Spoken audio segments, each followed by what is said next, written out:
listening to Inside the Rings, your ultimate podcast destination for everything related to the Olympic movement. Here's your host, my dad, Jon Hawkins.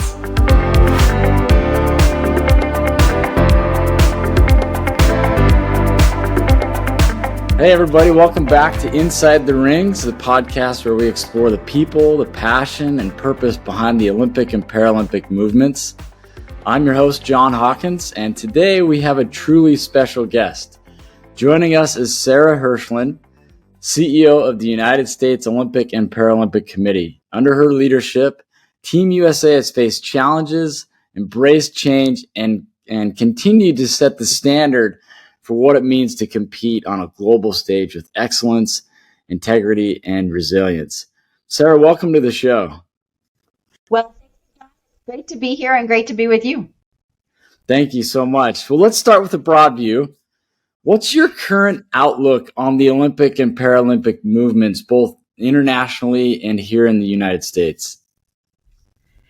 It's an extraordinary moment in time. Really starting last year as we walked into 2024 with the Paris Games on the horizon and the anticipation of securing the games for Utah in 2034, we sort of dubbed this the decade of sport, knowing that the 10 years between 24 and 34 would probably be the most transformational decade in Olympic and Paralympic sport history. And we stand here today knowing that that's what's coming our way. Yeah, it's amazing. So you've been the CEO since 2018, right? You've led the Olympic movement through some incredibly complex moments, Tokyo's postponement during COVID, Beijing's unique challenges, Paris successes, as you just mentioned, and now preparations for Milan Cortina, Los Angeles, and beyond. What have been some of the most defining lessons for you in your tenure? Well, you're right. I mean, when I joined the organization, the Olympic and Paralympic movement in the United States, and I'll say even then it was really the Olympic movement predominantly, was back on our heels. We were playing defense. We had been faced with real challenges that the culture of the movement wasn't where it needed to be. Athletes didn't have trust in the system. There were, individuals who were not good people were able to thrive or at least exist in the system. And culturally, we were not aligned, and we weren't all swimming, or we weren't all rowing in the same direction in the boat, if you will. And so that was a moment of coming in to say, okay, we're back on our heels, and playing defense. And in those instances, you have to react. You have to listen, and right, you're reading somebody else's play and saying, how am I going to respond to what's coming at me? And we did that for a number of years. And it was, not the fun stuff of leading a sports organization. It was, operational structure, rewriting our bylaws, changing our culture, and really investing in areas that we had underinvested in. And as we turned the corner, from the backs of the pandemic, the two sort of COVID games, as we refer to them, in Tokyo and Beijing, and we're starting to head into Paris really in 2023 and into the beginning of 2024. That was our moment to say, okay, either the work we've done is going to turn the tide and we're going to start playing offense, or this is going to be really difficult and disappointing. And the good news is it worked, right? We did some really good work. We shifted the winds. We started to have tailwinds, and coming out of Paris, that was validated that, both the American public, but really the global audience, the athlete community, everybody felt what this movement is about. And I use the word felt very intentionally because it's emotion, right? It's passion, it's emotion, it's values driven. And we all sort of said, man, that was something this whole country united around. We got proud again of our American heroes. We got fired up about our ability to perform, and the country came together in a way that everybody went, I love this thing that's called the Olympics. And now this thing that's the Paralympics tagged on with it. People responded really, really well, and the team performed incredibly. And so we feel now like, we're standing with the ball in our hands, and now we get to run our own play. Yeah. And like you said, with the decade of sport headed toward the US, it is nice to be headed our way with the ball in our hands. So, yeah. Let's talk about success, right? How do you define success when you talk about, the Olympic and Paralympic Games concluding? What does success look like as a successful games? Is it all about medals? Is it more than that? What does success look like for you? Yeah, I'm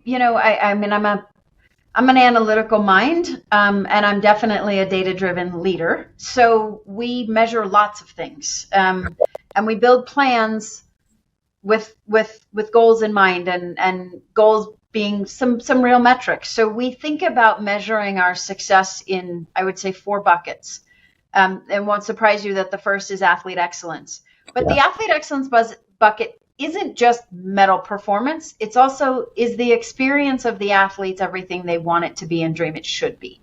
We are if you think of athletes as our customer, we're a very athlete-centric organization, and our job is to ensure that the experience for Team USA athletes is sort of optimized and maximized. So it's, is it a safe, healthy, fun, enriching, socially connected, and performance-driven environment where athletes can reach their full potential?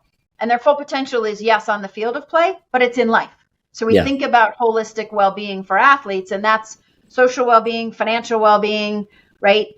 Emotional well-being, all of these pieces that come into play with what your lived experience is. And so we work really hard at that. So we spend a lot of time measuring the athlete excellence pillar, and what is the experience of the athlete coupled with their performance, and are they reaching their full potential?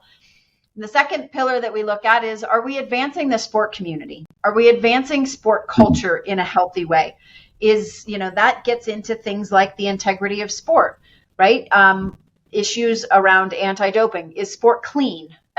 Is there a healthy culture? Have we eradicated abuse in sport? So we want the sport culture to be healthy, where every mom, dad, and young person says, sport is a great contributor to my life. And that's not just Olympic sport. At the elite levels, that's, if we create the culture, right, that culture trickles down through the sport across our whole country. So we focus on looking at how effective we are in driving and advancing sort of sport culture. We literally call that sport advancement.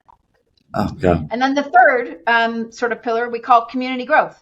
Are we rallying people behind this movement? Are the values of what we're doing and the outcomes of what people are seeing effectively bringing larger and larger communities together? Are we growing our community in a way that says we have more philanthropic donors, we have sponsors, we have spectators, we have young people who are engaged in what we're doing in social channels? So we look at all the metrics to say, are people following us? Do they want to be part of this? Yeah. At the end of the day, right, if people don't want to be part of it, you have a problem. So we look at the extent to which people want to be part of what we're doing, and how do we continue to grow and expand that community. And then the fourth is probably the most boring, but the most predictable, which is, how well are we stewarding our resources? And those are financial metrics and people metrics, right? Our resources include human capital and financial capital. And we want to make sure that we're incredible stewards of both, and that we're being really thoughtful about being both responsible and also thoughtful about how we manage those resources. How do you see the growth of the movement with the youth in the United States going? Yeah, it's interesting, because the vast majority of people have their primary exposure to the Olympic and Paralympic Games through television. Yeah. And we all know television is not what it used to be. And young people now, even, teens and even folks into their early 20s, have grown up in some cases without what most of us think of as normal television. Right. So the way we communicate and engage people is vastly more fragmented and diversified than what it once was. Yeah. I say all of that to say we view our job as to meet people where they are. And that's not just different channels, it's also different voices. and trying to be sure that, where we're meeting people and the voices and the ways in which we're engaging with them are relevant to what they're looking for in a fulfilling experience for them.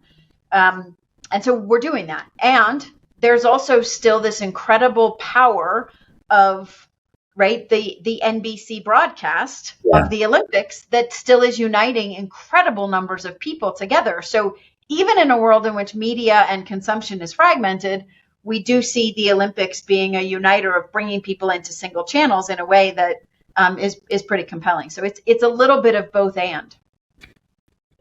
That's I've never thought of it that way, but you make a great point. Like our kids' generation, they don't really watch TV. They're on YouTube Shorts, they're on Instagram Shorts, or TikTok Reels or whatever. And imagine as an organization that's a big factor in reaching that next generation for games. Yeah, no question. In Paris, we created a Roblox experience. And we had more than 1 million young people engage with us on Roblox, which I still have a lot of people say to me, and what is Roblox? Which is fair, because I've never been on Roblox, right? That's not where I spend my time, but young people do. Yeah. Let's talk about, the Olympic movement in general, the values, the vision, the change in the movement. It's not just about competition. I think, as I've talked to people in my circles of influence or whatever, they think Olympics is just about sport, right? It's about competition, but it's not about that. It's about values. It's about excellence. It's about friendship, international friendship and respect. How does the USOPC work to uphold and promote these values beyond the field of play? Yeah, it's a great question. And I think we state pretty explicitly that our vision is to build a better world through sport. So sport is a vehicle to influence, right, society in really positive ways. And it's why I have worked in the sport industry for, more than 30 years now, because I'm a believer. I'm a true believer that sport is a vehicle to help both individual human development and also the development of strong communities. And so the values, the attributes, the characteristics that show up in sport are really important characteristics in life. And so it's a teaching tool. It's a practice tool. I mean, I say to people, if you just start with the notion of resilience, right? In a world that is changing as quickly as our world is changing on every front, technologically, politically, right, environmentally, like all of these factors are evolving and changing around us, and we have to figure out how to adapt to that. Resiliency becomes an anchor attribute that those who have greater resiliency have a greater chance of withstanding and thriving in a changing world. You think about the notion of sport just very simply, fundamentally, when you get into the competitive sport world, is a game of winning and losing. Yeah. Right? You learn very quickly how to win, and you learn how to lose and get back up and compete again and get better. And there's a natural sort of built-in piece of resiliency. And frankly, just like strength and conditioning, you also build resiliency and you build all of these characteristics of humanity through practice and reps. Right? The more you do something, the better you get at it. And that doesn't go away. It's not like as a kid you learn to be resilient and then you don't have to face things and you stay there. It's like the reps is helpful. So sport is a really powerful vehicle in people's lives.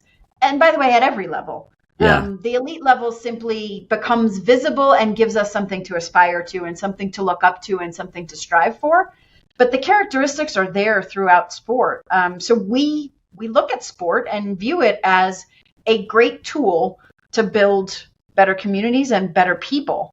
And, there are, I'm sure there are other tools to do it. We happen to like sport. Yeah. I've been reading more about the beginning of the Olympic movement, and that's what it all was about, right? Where Pierre de Coubertin, he saw other countries being successful in war because they were they were athletic, they were active. And in the French system at the time, it was really just rigorous mental education. And so that's how this whole movement started. And I think you hit really well on where we're at today with the founding of this whole movement. And so it's awesome.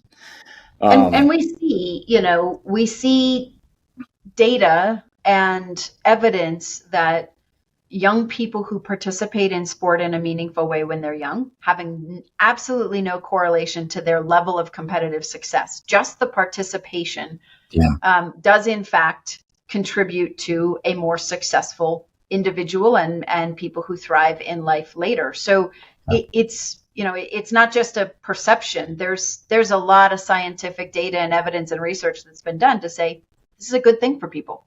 Absolutely. I mean, we talk about resiliency, right? Mental health, athlete empowerment, the inclusivity around sport. What changes are you most proud of leading or seeing emerge during your time as the CEO? Well, we've been, and I would say, we're probably on the tail end of a pretty significant tipping point as it relates to mental health. When I joined the organization, we were in pretty early stages. That was 7 years ago. Not the beginning, but early stages of mental health being viewed in an equivalent manner to physical health. And I think societally, we're still not there. But in the world of elite sport, we've now gotten to a place where elite athletes understand that as much time and energy as they might spend investing in their physical health, there is as much to be gained by investing that same time and energy in their mental health. And so now it's talked about more. It's also more comfortable, and there's less stigma around, being not, you hear all the time, it's okay to not be okay. And we've had some really prominent elite athletes sort of openly acknowledge it's okay to not be okay. That's a mental consideration. It used to be that if you weren't mentally okay, you were viewed as weak.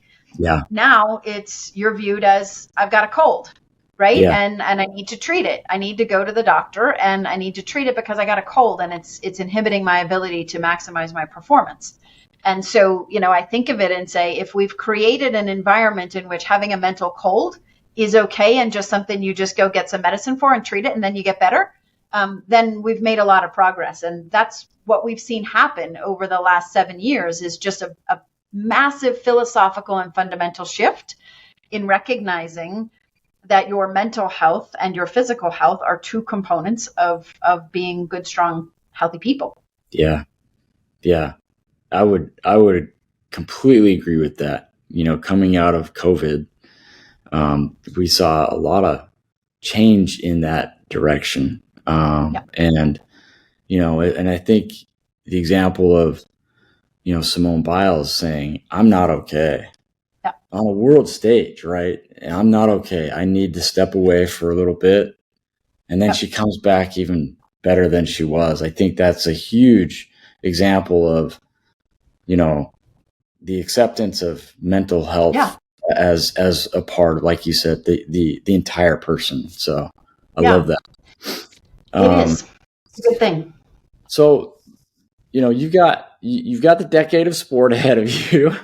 You've got LA 28, you've got Salt Lake 2034. There's broader global shifts that we're considering in society as a whole. How is the USOPC preparing for the future? Well, the key is thinking about what does it mean to be a host country, right? Mm-hmm. And we started that work a couple years ago and said, okay, we're coming up here on being, we're on deck. And as we came out of Paris, for all of the summer sport, we're we're next. And so we had to start to ask ourselves the question of what does it mean to be a host country? We've not hosted a summer game since 1996. That's a long time ago. It's a long time. Most of our athletes weren't born then, right? So, we sort of, you have to wrap your head around this notion of there's no playbook for what this means. Certainly, the last time we hosted a summer games, there wasn't that we didn't have a bunch of people running around with cell phones, let alone what we have today. So it's a vastly different opportunity, and that's how we've thought about it. Is we're going to welcome the world, and because we're going to welcome the world, our country is also going to have exposure to a global event unlike anything that certainly this generation has seen. And frankly, it will be different than even the ones that those of us who were around back then remember. And so how do we do that, right? What do you deliberately want that to represent for people? And what do we want the outcomes to be? And it's always a nice thing to say, write the headline you want and then work backwards, right? And it might evolve over time, but if you write the headline you want and work backwards, you have some idea of what are we trying to create. And we know, number one, you've heard me talk a lot about sport and how important it is in culture. And we are the greatest sporting nation in the world. And you can point to lots of measures to defend that statement. But I'll make it and I'll stand by it. We are the greatest sporting nation in the world. And we'd like to continue to be the greatest sporting nation in the world. And we want to stay in that position because we're also lifting up all of the other countries around the world and making the whole thing better. So it isn't just about us dominating, on the competitive field of play. It's about us showcasing what the impact of sport can do for communities and individuals so that becomes more pervasive around the world. And presumably, right, there will be incredible cultural exchanges that we haven't seen in a long time. There will be people coming here from countries that have not been here, and people from the US meeting people from countries they've never heard of. And so the cultural exchange there is really, really powerful. And through the lens of sport, which is we lay down our differences, we align around a common set of rules that we all agree to, and then we go compete in a really healthy way. And afterwards we shake hands and hug and say, good on you. And let's go now be friends. And that's you think about something so simple, but yet so symbolic of what we want this world to be, that it's really an opportunity to say, how do we make sure that we're very intentional and deliberate in the way we create these moments and experiences so that you come out with people feeling like they gained the benefit of that? Yeah. I've thought, a couple of thoughts come to mind as you were talking. When we were in Paris for the opening ceremonies, it was so fun to see the entire world come by and everybody cheer. I remember the Olympic refugee boat came by and everybody stood up and applauded.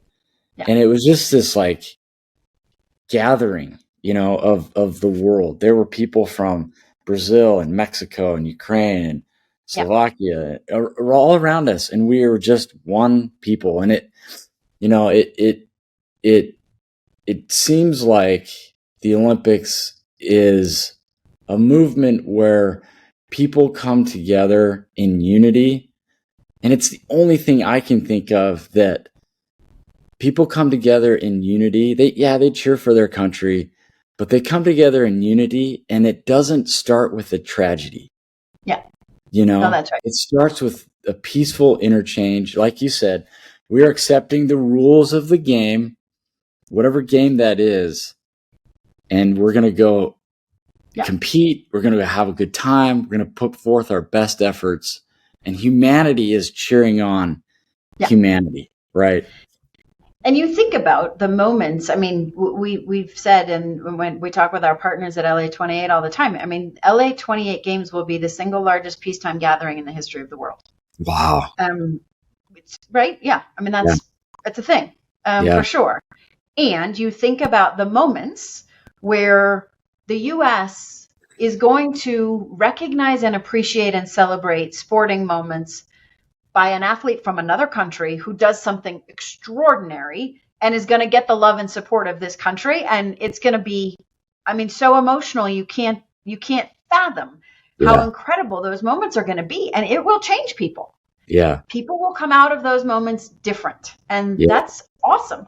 It is. It is amazing. So let's talk a little bit about the upcoming games in Milan Cortina. We're less than 8 months away.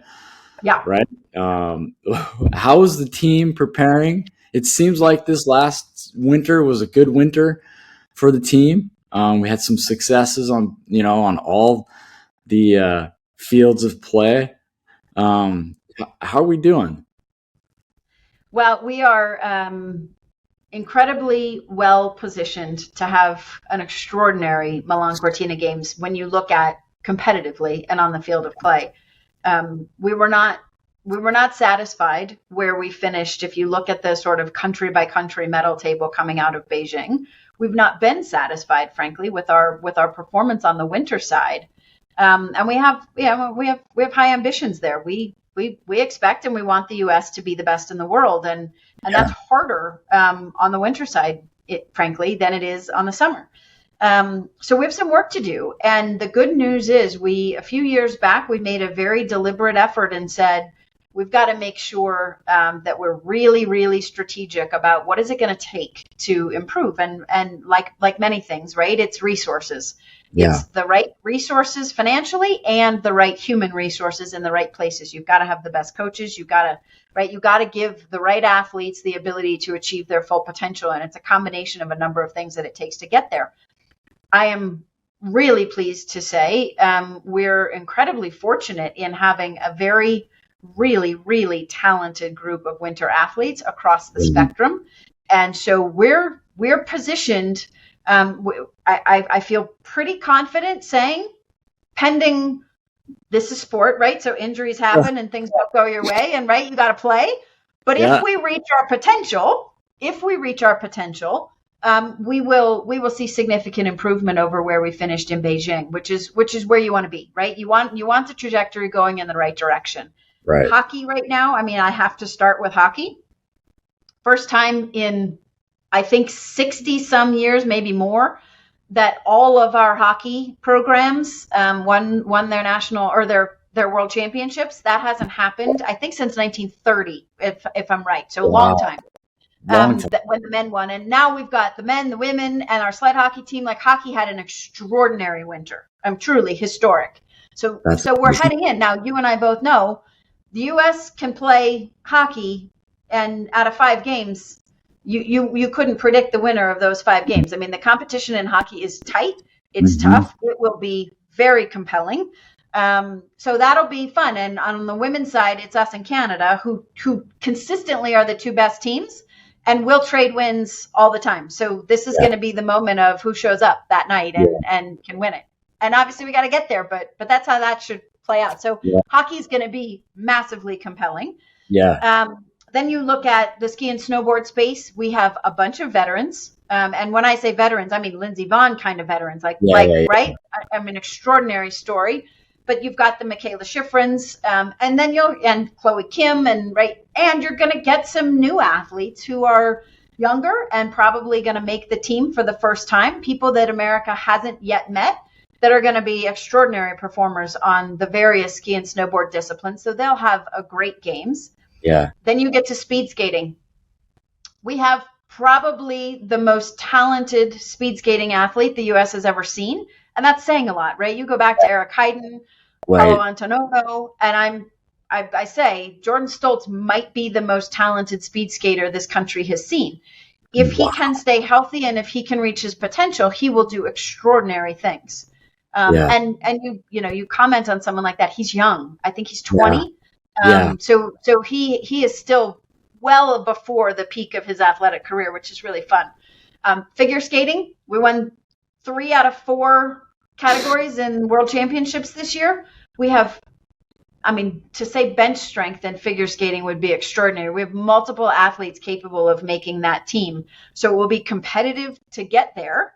Yeah. And then once we put our athletes forward, they will all be very much in contention for the top of the podium on figure skating, which will be fun to watch. Remember, in Beijing, it was Nathan Chen, and he's now gone. So right. Inevitably, they will fall in behind. We have a lot of bench strength, and it'll be fun. It'll be fun to watch. We have the potential to medal in biathlon, maybe for the first time in history. Which will be amazing. We have a young biathlete who's an incredible athlete who's competing for us and has a shot at it. So you can go down the line. We know we're strong in the sliding sports, bobsled, right? We have a lot of returning veterans, and we'll kill it there. And certainly the folks in Utah are no stranger to that team, so they're busy at it and training. And so I couldn't be more bullish, both on the individuals and human beings, and on what that's going to translate into as it relates to podiums in Milan Cortina. It's going to be really fun to watch. Let me ask you a question. You mentioned early in that answer, we struggle more on the winter side than we do on the summer side. Why is that? I don't know that I can give you I don't think it's a single answer. Okay. But when you think about participation in winter sport, there are only so many geographies in our country that have, huge winter sport access. Yeah. So when you're talking about ice, which presumably you can have access no matter where you live to an indoor ice arena, but the barriers to entry there can be high from a cost perspective. Yeah. So there are still some barriers even on the ice side. When you get into sliding sports, right, there's massively limited access. Yeah. And ski and snowboard and things, right? Not everybody lives near a ski hill in the winter. So there is limited access to the sport from a participation perspective. Yeah. And I will say, the technical components of snow and ice sports are elevated even more.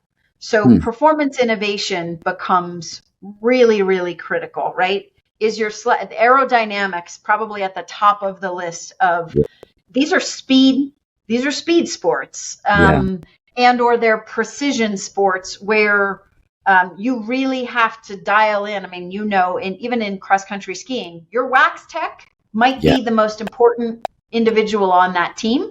Right. Because if they get the wax on the skis right, it can be the difference of the 10th of a second that's between first and fourth. Yeah.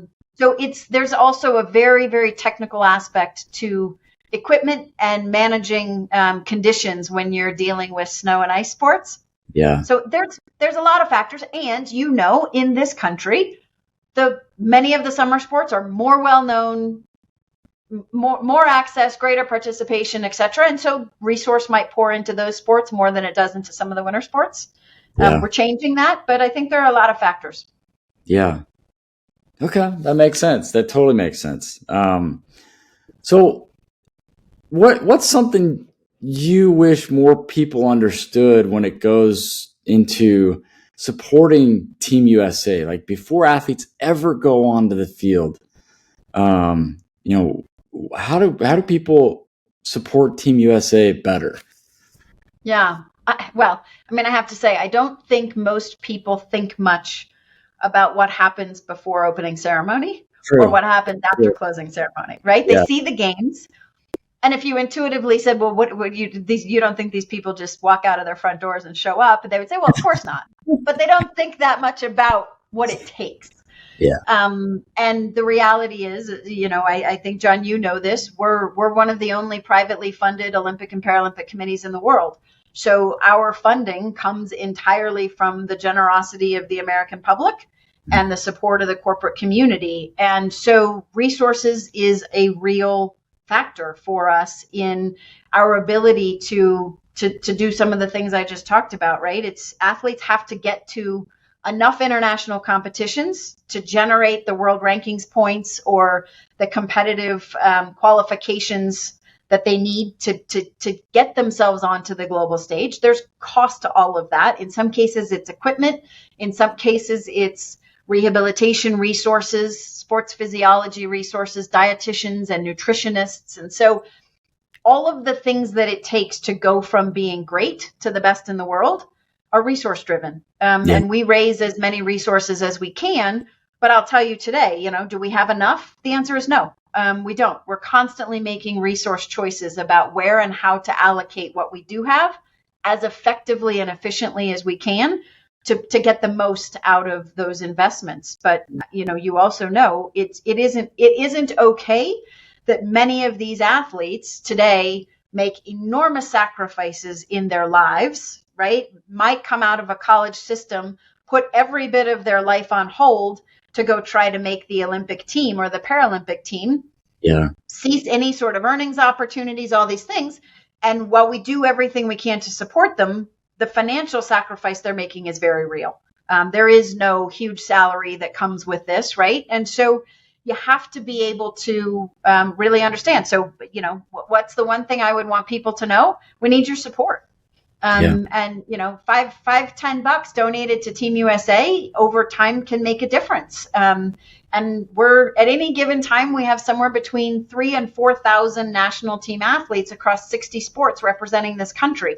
You do the math, it takes a lot of money to support these folks with just a basic cost of living and then the equipment and the training that they need to get to be the best in the world. It takes a lot of dollars. And so we need the support of the American public to get us there. Yeah. Okay. Well, let's get that. Let's drive that support, right? We're doing good. I will tell you that thus far, we're lucky. I mean, you ask for more because we can use more, but I'm also incredibly humbled by the generosity that we see with the American people. And people really like being part of this because they feel it. Yeah. They feel the energy. Yeah. You've had a remarkable career in sports leadership, right? You were the head of the USGA, now the head of the USOPC. What personal values guide you as a leader in this space? Yeah, well, look, I said earlier, I love sport because, as a young person, it played a very important role in my life. And I was no excellent athlete, but sport was a place where I felt very comfortable and I felt I could thrive. And so it became a place where I understood the confidence that it builds in people and the teamwork and the empowerment. And so it was an easy thing for me as a young person to say, I want to work in sports. Yeah. And I have spent time on all sides of it, the for-profit side, now on the nonprofit side, working in big professional sports, working in collegiate sports, now working in Olympic sports. And there is a lot to be learned from all of it. But for me, you stick to working in an environment, number one, with people who share the same love and the same values that you do. Yeah. And then in an environment where you can constantly be learning. And those are kind of my benchmarks for where I want to spend my professional time is with an environment where I'm going to continue to learn and grow as a human being and with people who I can trust and feel aligned that we're there to do the right things for the right reasons. And if those two things are true, pretty much the rest of it is just, you figure that out. Yeah. I love that idea. Do what you love and love the people you work with, Yeah. That's great. That's a great. Simple. But by the way, sometimes simplicity gets complex. Key, right? Yeah. Okay. If you had to pick one Olympic or Paralympic moment that has inspired you, I know this is really hard because this is the world you deal with. What would it be and why? It is impossible. One moment, but I mean, look, when you know enough about an athlete to know the sweat equity, right? The effort that they put in, and you see the effort, and then you get to see the result.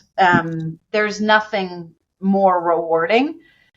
So, I mean, look, standing at an Olympic Games or a Paralympic Games when you've got someone who's on the top of the podium and they're playing the national anthem, I'm not sure I've made it through a national anthem yet. And by the way, in my world, I hear the national anthem a lot. A lot, yeah. A lot. I'm not sure I've made it through one without tears streaming down my face yet. Like, it's just super powerful. Yeah. It's not because of the win, it's because of the effort. Yeah. Okay. That's right? what I It's because of the was. effort Yeah. that it took to get there. Yeah. Okay. That totally makes sense. And it's not probably just because of the national anthem, but because of the personal effort or the team effort that it took to That's get right. there. Right. Yeah. I love it. Yeah, that's right. It is. And it's sort of the culmination of everybody gets to share in that moment. That just makes it so super powerful. But I'm a big, and I think Pierre de Coubertin uses this phrase, and it shows up in the Olympic Charter. I'm a big believer in the joy of effort.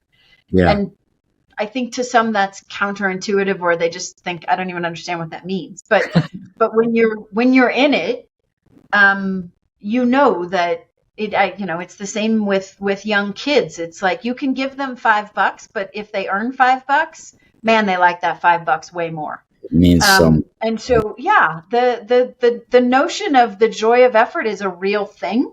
Yeah. And seeing that come to fruition in our world, it's almost the harder the journey and the more sweat that's left on the practice field, the more rewarding. Now, the hard part and the heartbreaking part is there are a lot of athletes who work really, really hard and don't get there. Yeah. And that too is part of this, right? Yeah. It's part of this. And I love them and respect and adore them just as much. Yeah. And we don't get to celebrate their moment on the top of the podium. And that's part of sport, but it's like that goes back to the resilience. It's also part of life, right? Yeah. Yep. Not everything works out perfectly for everybody all the time. Right. And we live that very, very real thing in our world every day. And sometimes it's right. I mean, they say the Olympic trials can be the most competitive competition. Making the team on behalf of the U.S. might be harder than winning the gold medal when you get to the games. And so there's going to be some athlete who knows they're good enough, but in that moment, someone beat them and they didn't make the team. And it's that emotion that it's heartbreaking, but it's inspiring, and it's actually really powerful. Yeah, I'm reminded of a thing, Mo, this last summer. Yeah, how heartbreaking. Wasn't that a moment? Yeah. Oh, I mean, I get chills just thinking about that. You know, just But it's hard. It's hard for those athletes, and for some. I mean, you look at the 100-meter dash, and you show up in the heats, and I mean, you spend 15 years of your life. Yeah. Meaningfully committed to a thing that is 9.5 seconds long. Yeah. Right. Right. It isn't like you get to play 42 games and see it. This is no game 7 of, it's like you have 9 seconds. Yeah. It's pretty compelling. Yeah, it is. Sarah, thank you so much for your time. I love this conversation. I love the friendship that you and I have developed, and for the support that you give and elevate Team USA. The next 10 years, they're going to be exciting. And I'm personally grateful that we have you as a leader along this way. So. Well, Jon, thank you for the kind words and for your friendship. I've enjoyed very much getting to know you, and I'm grateful to you and others like you who are such big fans of what we do, not just because the sport is fun, but because you get what this movement is about. And so thank you for doing what you're doing. Thanks for having me on, and it's always fun to be with you. Absolutely. And to all our listeners, thanks for joining Inside the Rings. Don't forget to subscribe and rate and share the show. Until next time, keep chasing excellence. Thank you so much. Thank you for listening to this episode of Inside the Rings. We encourage you to rate and share the podcast. And if there is any topic you would like us to cover, leave us a comment. See you next time.